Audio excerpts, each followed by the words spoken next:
फरवरी खत्म होने से पहले आपको पोर्चुला का या मॉस रोज पर ऐसे कुछ काम करने चाहिए जिससे कि पोर्चुला का आपका फरवरी लास्ट तक बहुत अच्छे से ब्लूम होने लगे। हेलो फ्रेंड, मैं सविता ग्रीन गार्डन गुजरात से। आज मैं आपके साथ में शेयर करूंगी पोर्चुला का प्लांट पर ऐसे कुछ जरूरी काम करना जिनको अगर आप अभी कर लेते हैं तो आपके पोर्चुला का प्लांट फरवरी लास्ट तक बहुत अच्छे से ब्लूम होने लगेंगे।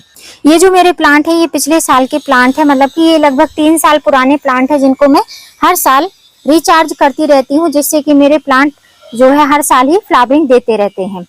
तो अब ये जो है पिछले साल के प्लांट है, तो इनमें कुछ जो है हमको जरूरी काम करने पड़ेंगे जिससे कि हमारे पोर्चुला के प्लांट बहुत अच्छे से ब्लूम होने लगे।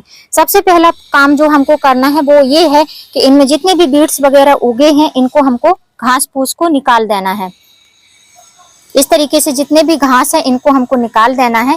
ये हमारे पौधे में एक्स्ट्रा एनर्जी खींचते हैं, जो कि हम अगर फर्टिलाइजर देते भी हैं तो ये सबसे ज्यादा खींच लेते हैं, पौधे को बहुत कम पोषण मिलता है।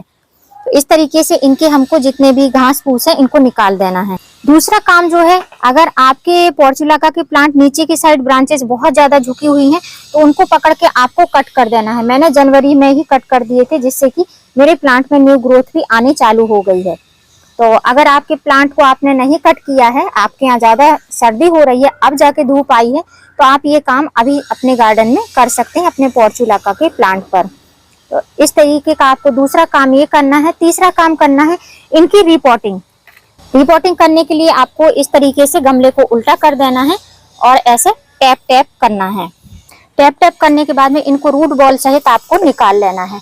अब देखेंगे इनकी रूट्स नीचे की साइड बहुत कम रहती हैं और साइड में ज्यादा फैलती हैं रूट्स। देख सकते हैं बहुत ज्यादा रूट्स नहीं है।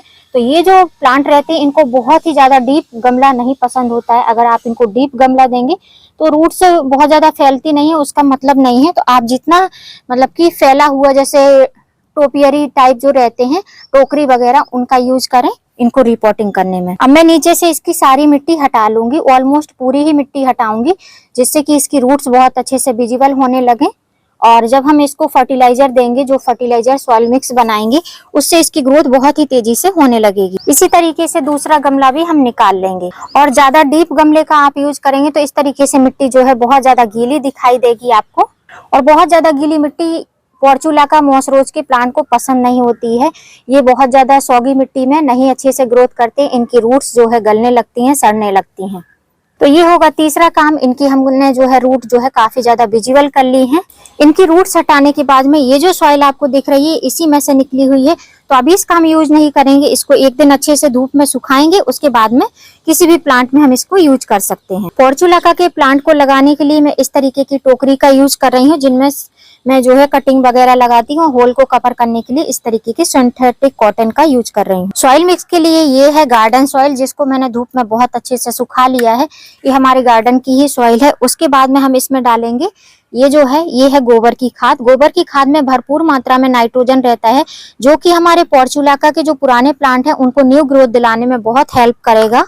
उसके बाद में दूसरा इंग्रेडिएंट है ये जो है, ये है नीम की खली। आपके पास में नीम की खली ना हो तो आप फंजीसाइड पाउडर का भी यूज कर सकते हैं। 2 टेबल स्पून के करीब मैंने नीम की खली ली है, क्योंकि मैं 2 ही प्लांट लगा रही हूँ।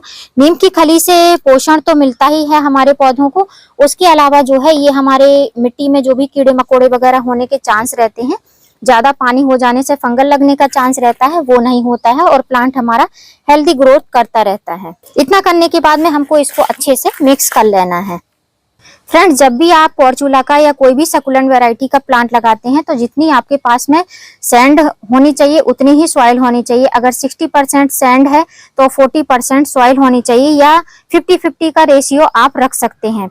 जिस तरीके से आपके यहाँ पर धूप आती हो उस तरीके से आप यूज कर सकते हैं। मेरे यहाँ पर फुल सनलाइट रहती है तो मैं 40% सैंड का यूज करती हूँ और 60% सॉइल का यूज करती हूँ। सैंड इसलिए यूज करना है जिससे कि मिट्टी आपकी काफी अच्छी भुरभुरी रहेगी, पोरस रहेगी, वेल ड्रेन रहेगी, तो मिट्टी में पानी ज्यादा रुकेगा नहीं, तो आपका पोर्चुला का प्लांट हेल्दी ग्रोथ करेगा। अब हम इन टोकरी में लगा तो रहे हैं, लेकिन टोकरी जो है इतनी ज्यादा मजबूत नहीं है, तो इनको कवर करने के लिए मैं इस तरीके के जो हमारे गार्डन के वेस्ट रहते हैं, जो कि फूल रहते हैं, पत्तियां रहती हैं, टहनियां रहती हैं, इनको हर साल ही मैं इसी तरीके से करती हूँ। तो नीचे जो है ये डिकम्पोज भी होती रहेंगी, नीचे इनसे जो है हमारे पौधों को पोषण भी मिलता रहेगा, जड़ों को, और थोड़ी हल्की जो है टोकरी भी बन जाएंगी। तो अब इसमें मैं सॉइल मिक्स फिल करूंगी। अभी आपको साइड साइड में इधर पर आपको फूल घास फूस दिखाई दे रहा होगा, लेकिन बाद में ये डिकम्पोज हो जाएगा तो कुछ भी दिखाई नहीं देगा। और हमारे ये जो प्लांट हैं जो पिछले साल के, इनको हमको एज इट इज ऐसे ही रख देना है, कुछ भी इनमें हमको छेड़छाड़ी नहीं करना है। इस तरीके से रखकर और इनमें साइड साइड से मिट्टी से कवर कर देना है। तो देख सकते हैं इस तरीके से एक टोकरी बनकर रेडी हो गई है। इसी तरीके से दूसरी टोकरी भी रेडी करूंगी। दूसरी टोकरी में भी सबसे पहले ये सूखे हुए फूल डालूंगी जो कि डहलिया के फूल हैं। इस टाइम पर मेरे गार्डन में बहुत सारे डहलिया खिले हुए थे, तो इनके फूल को मैंने कट कर दिया है। मिट्टी को फिल करने के बाद में इनको भी सेम ऐसा ही रख दूंगी, थोड़ा सा साइड साइड करके थोड़ा सा फैला के, जिससे कि इनको फैलने के लिए जगह मिल जाए। और इनको भी ऐसी साइड साइड से मिट्टी से फिल कर दूंगी। अब देख सकते हैं दोनों ही प्लांट लगकर तैयार हो गए। इनमें हम वाटरिंग कर देंगे, बहुत ज्यादा पानी नहीं डालना है, दोनों में थोड़ा ही पानी डालना है। और इनको सेम ऐसे ही खुले ही टेरेस पर हमको रखना है धूप में। अब फ्रेंड्स, अगर आपके पास में पोर्चुलाका के इतने पुराने प्लांट नहीं, आप किसी से कटिंग ले रहे हैं, तो कटिंग को लगाने के लिए भी सेम इसी तरीके का सॉइल मिक्स ले सकते हैं। मैं आपको पॉली बैग में लगा कर दिखा रही हूँ। ये सैंड और सॉइल का मिक्स है। कटिंग लगाने के लिए आपको कोई भी फर्टिलाइजर नहीं लेना है।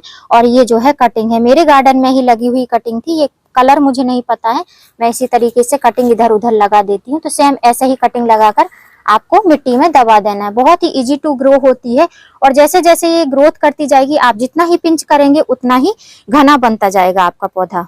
इसमें भी आपको पानी डाल देना है और इनको भी धूप में ही लगे रहने देना है। तो ये 4 काम हो गए। अगर कटिंग से लगाना है तो आप कटिंग भी लगा सकते हैं, अभी भी कटिंग लगा सकते हैं। ये जो न्यू ग्रोथ हो रही है, इनको कट करके आप अपने गमले को बहुत ज्यादा फिल कर सकते हैं। इस तरीके से कटिंग से भी इनको लगाकर ऐसे दबा सकते हैं, तो पूरा गमला ही आपका आने वाले समय में भर जाएगा। तो यदि आपने पोर्चुलाका या मॉस रोज पर ये काम नहीं करे हैं, तो फरवरी खत्म होने से पहले आपको ये काम जरूर कर लेने हैं। उम्मीद करती हूँ वीडियो हेल्पफुल लगा होगा। वीडियो अगर अच्छा लगा हो तो वीडियो को लाइक करना, सब्सक्राइब करना